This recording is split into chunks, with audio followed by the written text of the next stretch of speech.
নমস্কাৰ, মোৰ নাম নীলজ্যোতি বৰুৱা। মই এটা কবিতা লিখিম। কবিতাটোৰ নাম হৈছে অকণমানি গান। কবি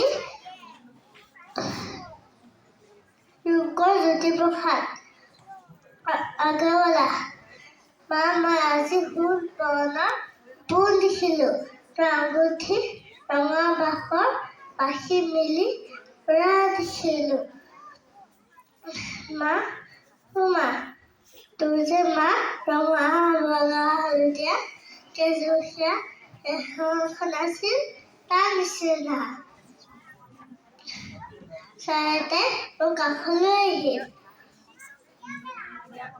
মা, মই তোক বুলিলে সি কুটুক কুটুক কৰে, আৰু খুৰ বুলিলে মোৰ মায়ে ফুৰ ফুৰ ফুৰ কৰে।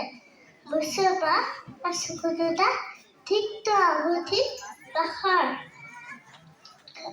তাৰ গোটেই গাতে বগা বগা সোণ ওপৰ আখৰ। ধন্যবাদ।